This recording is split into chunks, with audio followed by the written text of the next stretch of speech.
Alright. We're taking all the best old school wisdom and blending it with the top new school methods to bring you the optimal coaching strategies. This is the 80-20 Baseball Podcast with Coach Bo. Welcome 80-20 Baseball community. Coach Bo here with you. Pumped up to be here this week. You know what I'm also pumped up for? The 4th of July, right around the corner. Watched Sandlot yesterday with my kid for about the 5th time in the last couple weeks. And I think every time I watch Sandlot and they do the 4th of July game, it grows my appreciation for the 4th of July. I grew up spending my summers in Butte, Montana. Shout out to the home of Evel Knievel and Coach Ed Sheff, one of the great baseball coaches of all time, the late, great Ed Sheff. And Butte, Montana is no holds barred when it comes to fireworks and the 4th of July, which growing up in Southern California, in areas where you couldn't even light up a snake or a sparkler, they were so strict. In fact, if they caught you with a punk in your pocket, for those of you that know what I'm talking about, if they caught you with the unlit punk in SoCal when I was growing up, that was that. Couple nights in juvie. But in Butte, Montana, fireworks were encouraged, almost mandatory, once you were the age of being able to walk. My cousin Jason would come in from Billings with the heavy hitters, some M80s, good times. So 4th of July, a few weeks away, I always get pumped up for that, and even more so now having watched The Sandlot almost half a dozen times in the past few weeks. I hope everyone is doing well. Heck, I hope everybody's doing as well as Aaron Judge. Last week I mentioned Aaron Judge as an example that we can learn from coaching youth players. Obviously, he's about as big as all of our players combined, but we can still learn from him and his success. I went out on record early June saying it would shock me if Aaron Judge doesn't win the MVP this year. And I did some digging into some stats that we can use with our players and stats that I think we should use with our players. I did some digging into Aaron Judge's stats, and you definitely won't hear batting average mentioned. And I want to talk about some of these stats and how we can use these stats with our players. Another player that's having a great year in the American League, Bobby Witt Jr., he is so much fun to watch. What a talented five-tool player. What an athlete. Hey, speaking of good athletes, Mookie Betts playing shortstop this year. How cool is that? An outfielder all of his career, went to second, now playing shortstop, doing pretty good. In fact, Mookie Betts is 7th in the total defensive runs saved above average stat on Fangraphs, ahead of Corey Seager, Bobby Witt Jr., Carlos Correa, Dansby Swanson, Ha-Seong Kim. Some pretty good players there that he's above in terms of defensive runs saved. So I'll say this, when you have a player that is hesitant or parents that are hesitant to have their player, their kid, or they themselves, if it's the player, switch positions, try a new position, get out of their comfort zone. You can always use Mookie Betts as an example and say, this is an MVP in the major leagues, one of the greatest players on the planet. And he willingly went from outfield, where he was a gold glover, to a second baseman to shortstop, without complaining and with a great attitude. In fact, you could probably find some quotes from Mookie Betts talking about his move. I'm sure they're out there, and his willingness to move spots. So if the MVP of the major leagues can willingly switch defensive spots, go to something they've never played before, our 13-year-old shortstop can switch positions willingly and should. Not to mention the diversification when it comes to playing many different spots. That's so valuable. Speaking of Mookie Betts, he got popped in the hand a couple days ago, bummed out, broke his hand. Really bad deal. I'll tell you what, I know some of y'all are going to chuckle at this, think Coach Bo's losing it. But just like when I saw the SEC baseball tournament, the best college baseball conference, when I saw their tournament and I saw they had an extra first base bag, kind of like you see out there in the slow pitch Tuesday night league down the street at your local park, the SEC tournament had a second first base bag, an outside bag, for the player to step on, of course, coming hard down the line. So the first baseman and the runner don't have to share that small space on a bang-bang play. And just like that thought process that goes to adding that second base, I think pitchers that pop a hitter, and this is coming from a pitcher, somebody who played high-level college ball, pro ball as a pitcher, I think if a pitcher smokes a hitter and that hitter has to sit out, because they have a fractured, broken arm, broken cheek, a busted kneecap, or whatever, I think the pitcher should have to sit out. Now, I don't think the pitcher should necessarily have to sit out the entire time the hitter sits out, but I would say the pitcher has to sit out as long as the hitter's out up to, say, 15 games. Of course, I haven't spent a lot of time thinking about this, but over the years, it's popped into my mind where I remember Trout got popped, Mookie Betts got popped. If I was Major League Baseball, I would start protecting these star hitters. Every single year, one of the top 10 players, one of the top 10 most fun players to watch hit, gets popped by a pitch. And it's always some errant pitch. The pitcher lost focus, didn't use enough sticky stuff on their fingers, and pops the hitter. Mookie Betts gets popped by just a terrible pitch. The pitcher missed his location by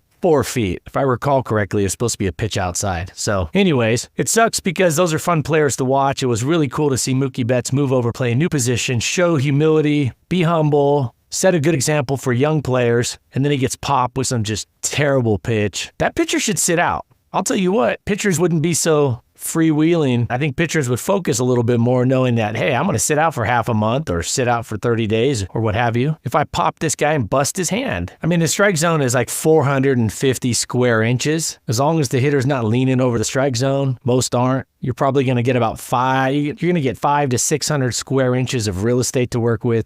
I think we need to hold pitchers accountable, but I digress. Appreciate you all sticking with me as I vent a little. So Aaron Judge, by the way, Aaron Judge has not made an error in 527 innings. And speaking of playing different outfield spots, he's played all 3 outfield spots. So he's the best player on the planet right now when it comes to helping his team win games. And he's moving around. He's played all 3 outfield spots, hasn't made an error in 527 innings. I want to say he's had 160 putouts, catches, not to mention probably another 150 ground balls come his way. He hasn't bobbled, messed up. Pretty impressive. So stats we can use with our players. First one, how many runs are players creating? Now that's a little hard to figure out for youth baseball. Aaron Judge is weighted runs created plus, which is essentially the ideal stat to measure how many runs a hitter is producing, how many runs a hitter is producing compared to the rest of the players in the league. Aaron Judge is light years ahead of everybody else. He's at 207. Juan Soto's at 190. 100 is league average. The highest in the National League is Ozuna at 178. And even a guy like Bobby Witt Jr. is getting a lot of publicity. I want to say is at like 155. And weighted runs created plus counts stolen bases. So Bobby Witt Jr. is doing really well in that stat. Now here's some stats that I think are very enlightening to what creates a good hitter, what makes a good hitter. 1, when the hitter swings, do they make good contact? Of course, this is pretty obvious. Aaron Judge right now is barreling, what they call barreling, meaning hitting the sweet spot of the bat. 28% of the time he makes contact. 28% of the time. To put that in perspective,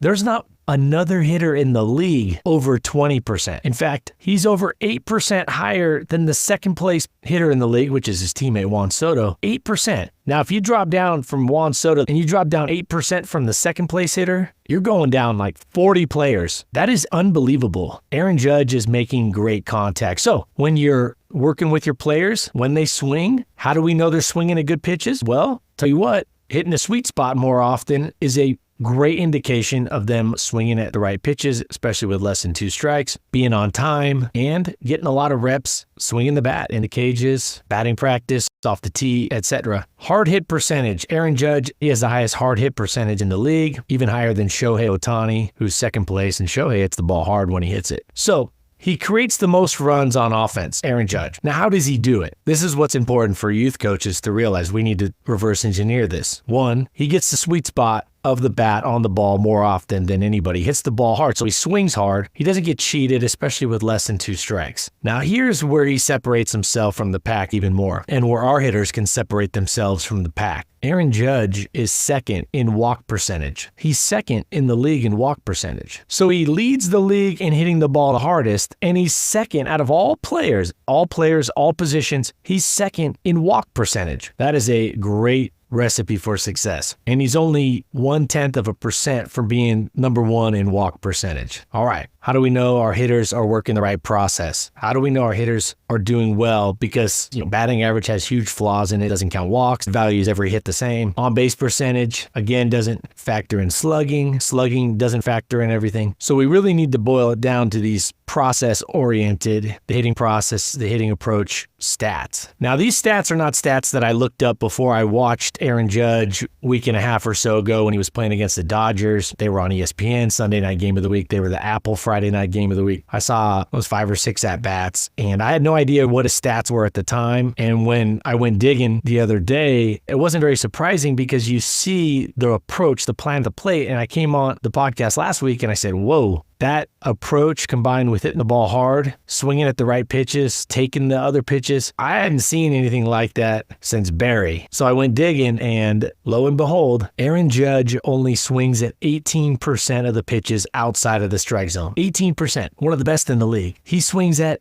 68% of the pitches in the strike zone. That is a very good ratio. So when we're keeping stats of our hitters, don't keep stats like batting average. I mean, you can throw those out, kids like that, but you really want hitters to get better and you really want them to focus on the right thing. Swing at pitches in the strike zone. Again, we could get a little more granular with that and say in their hitting zone, which typically isn't the whole strike zone, especially the lower levels of youth baseball. And then don't swing at pitches outside of the strike zone. So Aaron Judge is swinging at 68%. 2 out of 3 of the pitches in the strike zone. He swings less than 1 out of 5 of the pitches out of the strike zone. That's a huge spread, and that's what you want. You want that spread to be really big. Now, you can definitely get a little more specific with less than 2 strikes and say, that pitch technically was in the strike zone, but it was at the knees, outside corner. That's a pitcher's pitch. Probably shouldn't have swung at it unless the hitter crushes those pitches, which every once in a while there's a hitter that hits those really well. Typically they don't cover the inside corner very well or they're diving a little bit. And as they get older, they're going to get eaten up inside. But nevertheless, you have a hitter right now who's going through one of the best stretches in the history of baseball in terms of producing runs. Like the last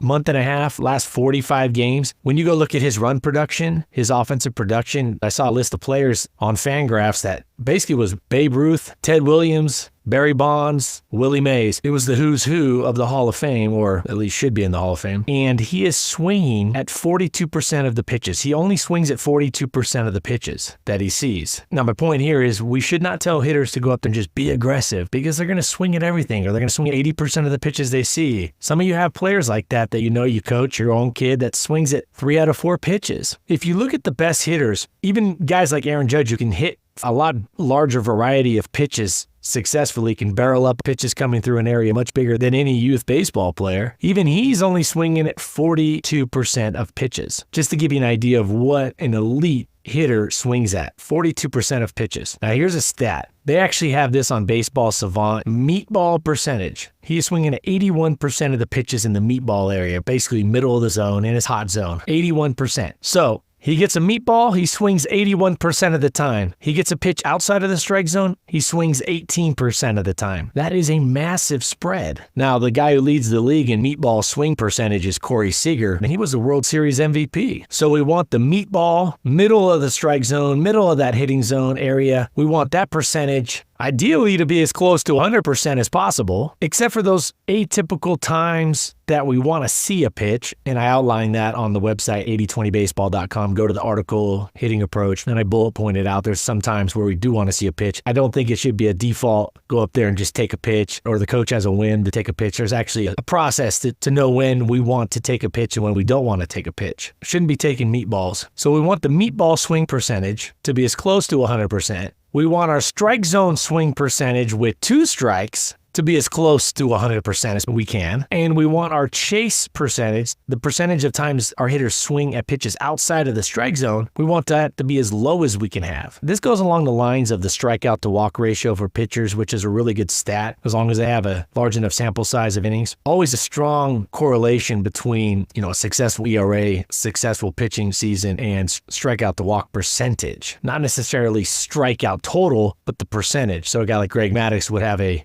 good strikeout to walk percentage, but of course his strikeouts would be much lower, but his walks were much lower. Kind of like that tweet that I talked about a couple weeks ago. It said Greg Maddux got a dog when he retired and it still hasn't been walked. Now, a couple more stats here that I find fascinating. This is bad news for the rest of baseball. Aaron Judge, when he hit 62 home runs a few years ago, one of the greatest offensive seasons in the history of baseball, he was swinging at 23% of pitches outside of the strike zone. And according to Fangraphs, this season he's swinging at only 17% of pitches outside of the strike zone. That's a huge drop. So he's taking 6% more pitches that are not in the strike zone. And get this, he is swinging at more pitches in the strike zone, 68% versus 65% than he did 2 years ago. So that doesn't bode well for the rest of the league. Not to mention, he's just a great dude, and you got up-and-coming young players. He's a good listen when he does interviews. Just an overall good guy. So just want to dig out those stats and kind of tie them in when we are coaching our players, our youth players. Hey, how many pitches are you swinging at in your hot zone, in your hitting zone? Now you might be thinking, Coach Bo, how do I quantify that? How do I measure that? The best way to do it is video the game. You could say, hey, in this area here, maybe the size of a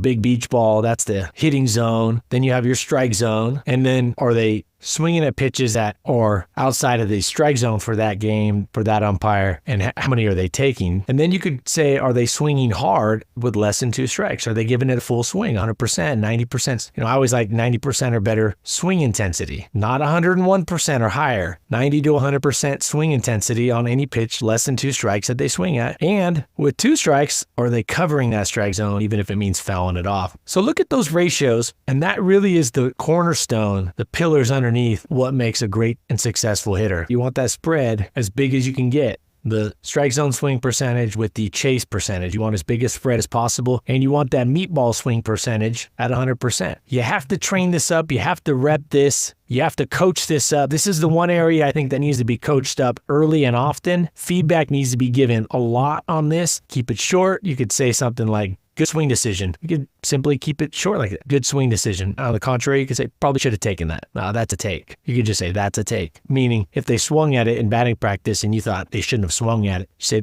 that's a take. Or, good swing decision. Or, that's one we want to swing at every time. And you train them to see the pitch, and so it becomes more automatic. All right. So last week I mentioned I have a game that is not baseball that I wanted to recommend. You have all heard of this game. You've probably all played this game. But I wanted to bring it to your attention that I think it's something that can be useful and maybe not thought of when it comes to baseball. And I brought this up at the end of last week's episode in that I was going to talk about it this week. Here's the thing. When I did a little digging this past week, I didn't realize that the game was actually invented to teach the game of baseball in a more simplified, easier to play manner. And the earliest known claim of the invention of this game is in 1910, and it was actually called kicking baseball originally. So 114 years ago, this was the first time this game was mentioned, the famous game known as kickball. It was originally called kicking baseball, and then evolved into kickball as we all played in PE. Now, when you're coaching 5-year-olds, 6-year-olds, 7-year-olds, 8-year-olds, and you want to teach them the game of baseball, it can be very inefficient to use a baseball. So you want to teach them where the play's at. When you have runners on first and second, I'm a third baseman, the ball's hit to me, or I should say kicked to me. Where do I go with it? You can run through a game of kickball much faster. You can switch, you can in and out,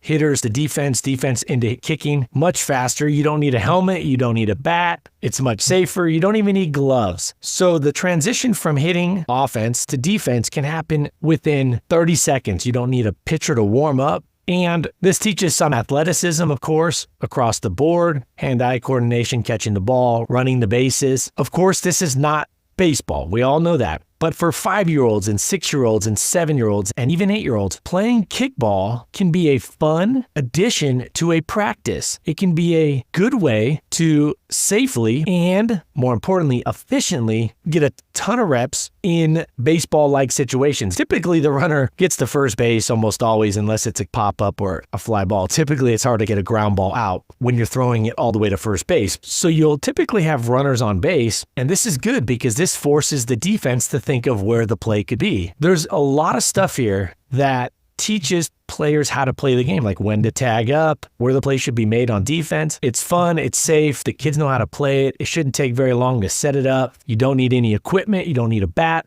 helmets, gloves, so you can transition really quickly. There's no reason you could not play a 6-inning, a 7-inning, maybe even a 9-inning game in 30 minutes. There's no reason to have less than 30-second gaps between innings. When I do this with teams, if the hitters aren't ready after 30 seconds, I just roll the ball, and that's a strike. You could also say that they only get 1 take per at-bat, and they get 3 kicks. So if they kick it off the side of their foot 3 times, that's an out. They only can have 1 take and 3 kicks, so a total of 4 pitches. Here's one. You gotta have peggies. You gotta have peggies below the waist. And of course, using a ball that is not a basketball or a fully blown up soccer ball. Get yourself a couple cheap kickball handballs. For 5-year-olds, 6-year-olds, you might get one that stays up in the air a little longer. For the 8-year-olds, you might get a little bit smaller one, maybe even an outdoor volleyball. I recommend coaches roll the ball, but have a player be the pitcher on defense. So the coach rolls the ball and then essentially becomes the umpire. I like the coach rolling the ball because coaches get less distracted. They can move forward, roll the next pitch, and keep it moving fast. Keep the game moving. Like I said, roll the ball even if the kicker's not ready. So I think you have to have peggies below the waist. Makes the game a lot more fun. If you don't have a catcher or enough players for a catcher, do a dead ball area that the kick has to get past. Keep the game moving. 30-second transitions. You have 3 teams of 4 because, of course, most teams don't have,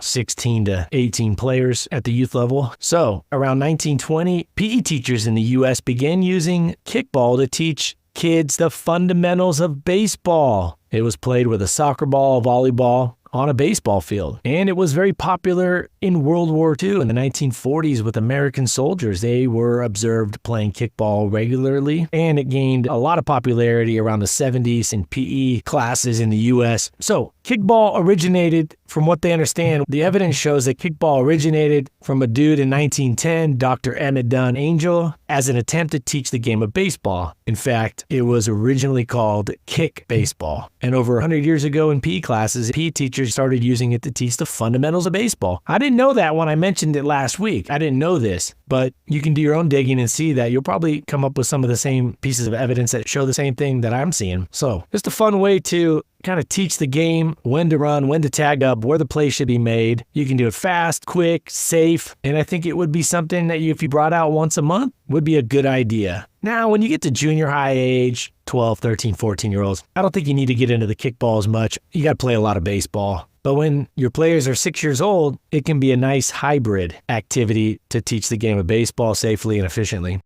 All right, I'm excited next week to add clarity to the phrase, quote, playing the game the right way, end quote. We've all heard this. This phrase has been around since time immemorial. If you've been around the game long enough, you've probably heard this phrase 50, 100 times, maybe even more. I feel like I hear it every other week. And I had a discussion. I was on the phone, had about an hour-long discussion last week with a coach who's been coaching a lot of years. In fact, his team that he coaches, he's the pitching coach for, just won their 3rd straight state title. The head coach, Hall of Fame coach that he worked alongside of. And we were talking about playing the game the right way. He brought it up. And we dove into the problems or the omissions from this phrase. I'll tell you what, you're going to want to hear this. We're going to talk about the phrase playing the game the right way. We're going to talk about where this phrase goes off the tracks a little bit. And we're going to clarify this phrase and specify exactly what playing the game the right way should mean and the areas that it shouldn't be used to talk about. So we'll talk about what specific areas of the game we should use the phrase play the game the right way, and those areas that get lumped in with that typically that should not be in that same group, in that same category. And this will add a lot of clarity when you go out to coach, and when you hear this, play the game the right way, you'll know exactly the situations, the instances, the times we should use that phrase, hey, we need to play the game the right way, or playing the game the right way. And we're going to talk about the times where it shouldn't be used and where it's often used but shouldn't be used. And I'll give you exact evidence as to why that's the case. And like I mentioned, that Hall of Fame coach, I'm actually trying to line up an interview with that Hall of Fame high school coach that I believe has won more state championships than any other coach in the state of Idaho, in the history of Idaho. I don't know that for certain, but he's won 11 state championships, which is unbelievable. I think the national record is 16 state championships. A coach out there in Kansas, a high school coach out there in Kansas won that. It's one thing to win a league title, but win the state title 11 times. So I'm trying to work out an interview with this coach through a friend of mine. And when I saw the video of them winning the state championship, the 5A Idaho State Championship a few weeks back, at the end of the game when they won the championship, I saw players immediately run over and give this coach a hug. And I thought, that's a really good sign. That's a really good sign. And doing some digging, players are talking about how he was an old school coach, but knew how to connect really well with players. I said, wow, that's a great recipe. So I'm working to get this coach on here shortly. I'm excited. Hopefully it works out. And I hope all of you have a great rest of your week. I look forward to being back here next Tuesday when the next episode comes out. In the meantime, let's take care of that health so we can take care of our family, our close friends, and we can be our best selves as coaches. So take care, everyone. And until next week, adios. This has been the 80-20 Baseball Masterclass. Take it to the field.